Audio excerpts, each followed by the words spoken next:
प्रेमी युगलांच्या चेहऱ्यावर हास्य उमटवणारा गुलाब मात्र शेतकऱ्यांवर रुसलेला आहे। नक्की काय कारण आहे आपण शेतकऱ्यांकडून जाणून घेऊया। काय सांगाल, व्हॅलेंटाईन च्या सीझन मध्येच गुलाब तुमच्यावर रुसलेला पाहायला मिळतो, नक्की काय कारण आहे? गुलाब आमच्यावर रुसलेला नाही, मार्केटने आम्हाला साथ दिली नाही यावर्षी परिस्थिती इतर वर्षापेक्षा खूप वेगळी राहिली। दरवर्षी व्हॅलेंटाईन डे जर म्हणलं तर खूप असं उत्साहाचं वातावरण, मग शेतकऱ्यांमध्ये जर काही दिवाळी आल्यासारखं व्हायचं। पण ह्या वर्षी मार्केटची परिस्थिती अशी राहिली आहे की ज्या वेळेमध्ये आम्ही डिसेंबरच्या फर्स्ट सेकंड वीक मध्ये प्लॅनिंग करतो व्हॅलेंटाईन डे साठी फुलं जास्त प्रमाणात आमच्याकडनं कशी प्रोडक्शन निघल आणि मार्केटमध्ये आमच्याकडनं जास्त गुलाब कसा आम्ही विकला जाऊ त्याच्यावरची आम्ही प्रयत्न करत असतो। ह्या वर्षी लग्न सीझन कमी असल्यामुळे डिसेंबर मध्ये लग्न नव्हते। ज्यावेळी प्लॅनिंग करतो त्यावेळी मग लोकांनी शेतकऱ्यांनी विचार असा केला की चला आपल्याकडे लग्न सीझन तर भेटला नाही पण आपण व्हॅलेंटाईन डेच्या वेळेला आपल्याला फुलं प्रोडक्शन जास्त निघतील।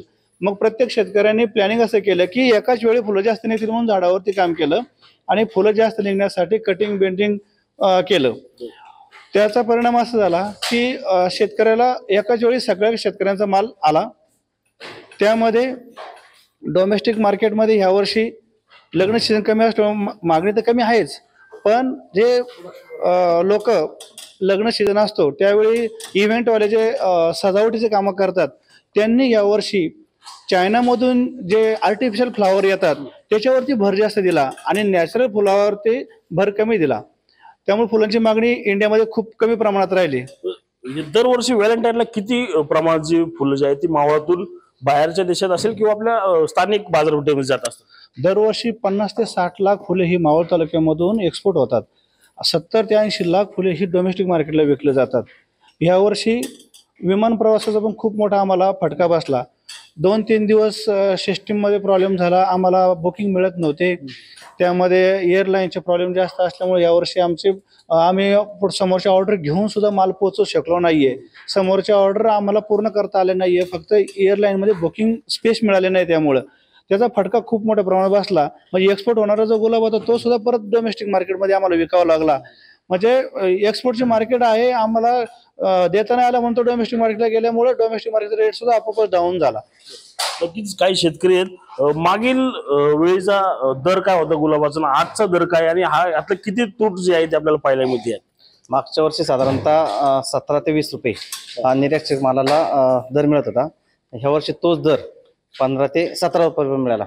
साधारणतः 4 ते 5 रुपयाचा यावर्षी तोटा व्हॅलेंटाईन डेच्या काळातला शेतकऱ्यांना झालेला आहे। पण ही जी आता दुसऱ्या शेतकऱ्यांकडून सांगण्यात आलं की विमान सेवेत तुम्हाला काहीतरी अडचण आल्या किंवा जीएसटीची अडचण असेल, काय नक्की त्यात अडचण होती? शासनानं केंद्र शासनानं जो गुलाब निर्यात होतो किंवा जे फुलं निर्यात होतात त्याच्यावर देखील जीएसटी आकारले आहे।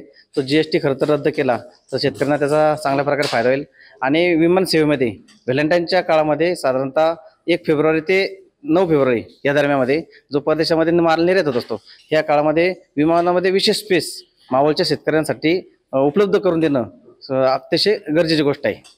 नक्कीच आपण पाहिलं तर चायनीज फुलांची झालेली घुसखोरी पाहता पुणे जिल्हा असेल किंवा महाराष्ट्रातील अनेक फुल व्यावसायिक असतील त्यांनाच्या फुलांना जे आहे ते कुठेतरी आर्थिक फटका बसल्याचं आपल्याला यंदाच्या व्हॅलेंटाईनला पाहायला मिळत आहे। रणजित जाधव, TV9 मराठी, मावळ, पुणे।